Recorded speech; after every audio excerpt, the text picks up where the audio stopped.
Selamat datang di literasi.id, di mana kita mengupas tuntas gejala-gejala sosial yang ada di masyarakat Indonesia maupun internasional.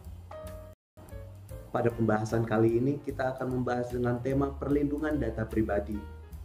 Secara spesifik yang akan kita bahas adalah keadilan restoratif konsumen media sosial melalui hak untuk dilupakan. Perkembangan teknologi di era 4.0 ini tidak lagi mempedulikan dampak yang terjadi dalam budaya masyarakat. Perkembangan tersebut tidak bisa diberhentikan dan akan terus berkembang. Masalah utama dari perkembangan ini adalah perkembangan ini tidak ditanggapi dengan matang oleh masyarakat. Oleh sebab itu, dibutuhkan perlindungan hukum baru yang mampu melindungi masyarakat tidak hanya dari oknum yang ingin berbuat kejahatan secara sengaja, tetapi juga tindakan menyakiti diri sendiri yang tidak disadari kita lakukan setiap harinya dengan sistem informasi atau media sosial yang ada. Hak untuk dilupakan dapat berfungsi untuk melindungi dan melakukan restorasi kondisi masyarakat. Hak untuk dilupakan akan menjadi bagian dari keadilan restoratif yang dibutuhkan untuk membentuk masyarakat yang lebih adil dan tertib. Pertama-tama, kita harus mengetahui terlebih dahulu apa itu informasi elektronik. Diatur dalam Undang-Undang Nomor 19 Tahun 2016 tentang Informasi dan Transaksi Elektronik pasal pertama menjelaskan bahwa informasi elektronik atau lebih sering disebut data ini adalah satu atau kumpulan data elektronik tidak termasuk tetapi tidak terbatas pada tulisan, gambar, peta, rancangan, foto, surat elektronik, telegram, angka, huruf, kode yang telah diolah menjadi sebuah arti atau makna bagi yang mampu memahaminya. Nah, di dalam informasi elektronik atau data tersebut, tindakan yang melanggar asusila dan norma-norma lain dapat dengan cepat tersebar ke dunia maya tanpa pengetahuan dan izin dari orang-orang yang terekam. Tindakan tersebut seringkali tindakan yang salah dan layak dikenakan pidana atau hukuman. Tetapi bagaimana dengan wilayah perlindungan privasi subjek hukum yang informasi tentang dirinya tersebar di dunia maya tersebut? Pada kondisi saat ini, informasi mengenai data pribadi tersebut membentuk pasar tersendiri sebab tidak semua pihak mampu mengolah atau menggunakan data pribadi tersebut menjadi sesuatu yang bernilai ekonomis.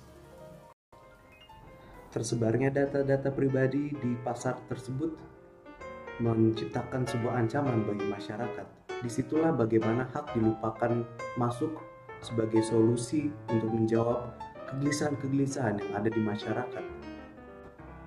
Hak untuk dilupakan atau right to erasure atau bias lebih sering di internasional memakai kata rights to be forgotten adalah hak yang dimiliki seseorang untuk menghapus data pribadinya. Menurut Pino, hak untuk dilupakan adalah penghapusan peristiwa yang sudah tidak relevan dengan kondisi saat ini. Layaknya sebuah hak, sifat dari hak ini pun tidak absolut. Data pribadi membutuhkan batasan dan definisi yang jelas demi ketertiban publik.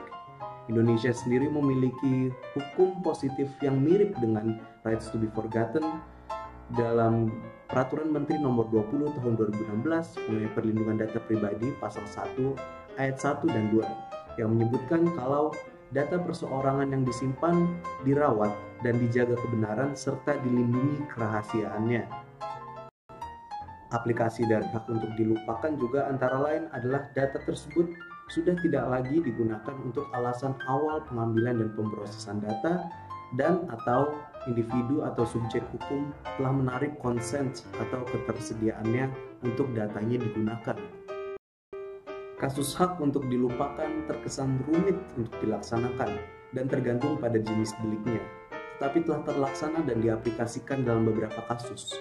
Kasus pertama adalah seorang CEO sebuah perusahaan market online, sebut saja GA, menggunakan media sosial Facebook untuk sebagai kesenangan pribadi dan tidak dipakai secara profesional. Masalah muncul saat seorang mantan klien perusahaan yang dipimpinnya tidak puas terhadap pelayanan yang diterima. Usaha mantan klien tersebut untuk mengajukan protesnya kemudian masuk ke ranah privasi milik GA, di mana mantan klien tersebut menyebar komen dan kegiatan pribadi GA. Hak untuk dilupakan sesuai GDPR melalui delik aduan dari GA sendiri masuk dan menghapus seluruh data pribadi yang dimiliki dan yang telah disebarkan mengenai GA, sebab tindakan penyebaran tersebut telah melukai hidup profesional GA. Kasus selanjutnya lebih berbahaya, tetapi lebih dekat juga dan lebih sering terjadi di masyarakat, yaitu mengenai konten pornografi, di mana dalam kasus ini adalah delik umum. Delik umum adalah tindak kejahatan yang dapat diproses tanpa membutuhkan adanya pengaduan dari masyarakat atau pihak tertentu. Kasus pornografi seringkali melukai tidak hanya pihak korban, tetapi juga masyarakat. Oleh sebab itu, pelaksanaan hak untuk dilupakan dilaksanakan secara menyeluruh atau holistik. Penghapusan pertama dilakukan melalui search engine seperti Bing dan Google agar tidak menyebarkan lagi konten-konten tersebut. Kemudian pembuat video atau film producer juga akan dicari dan ditindaklanjuti. Korban yang seringkali tidak dapat menjalani hidup normal kembali juga dapat menerima kompensasi. Pelaksanaan hak seperti ini adalah bagian dari keadilan restoratif. Keadilan restoratif adalah konsep keadilan di mana pemenuhan rasa keadilan tidak hanya melalui hukuman pembalasan, tetapi juga memperbaiki kerusakan yang telah terjadi oleh tindak kejahatan tersebut. Keadilan restoratif merupakan bagian dari prinsip pelaksanaan hukum yang mampu menjadi alat pemulihan kondisi awal. Hak untuk dilupakan dapat dipakai sebagai keadilan restoratif yang dapat dipersiapkan Indonesia dalam rancangan Undang-Undang Perlindungan Data Pribadinya. Hak untuk dilupakan memenuhi ciri-ciri keadilan restoratif dan dapat dijadikan kemajuan hukum atau hukum yang bersifat progresif di Indonesia. Hak untuk dilupakan memenuhi ciri-ciri keadilan restoratif berupa: yang pertama, adanya 3 pihak dalam konflik, yaitu korban sebagai pihak yang memiliki data pribadinya tersebar, pelaku sebagai penyedia sistem informasi yang menyebarkan data pribadi tersebut, dan masyarakat yang menerima data-data pribadi tersebut. Yang kedua, hak untuk dilupakan bertujuan untuk memperbaiki kerugian yang terjadi. Kerugian tersebut adalah data pribadi yang tidak selayaknya tersebar di masyarakat dan masyarakat dirugikan sebab informasi yang tidak layak diterimanya seperti pornografi, informasi yang mengizinkan terjadi kejahatan, dan lainnya. Yang ketiga, hak untuk dilupakan menuntut partisipasi aktif dari setiap pihak. Korban yang dalam hal ini juga sebagai pelaku tidak menanggung seluruh beban karena kesalahan yang telah diperbuatnya secara tidak sengaja ataupun disengaja. Tetapi masyarakat dan penyedia sistem informasi juga ikut bertanggung jawab membantu memperbaiki kerusakan yang terjadi dalam masyarakat.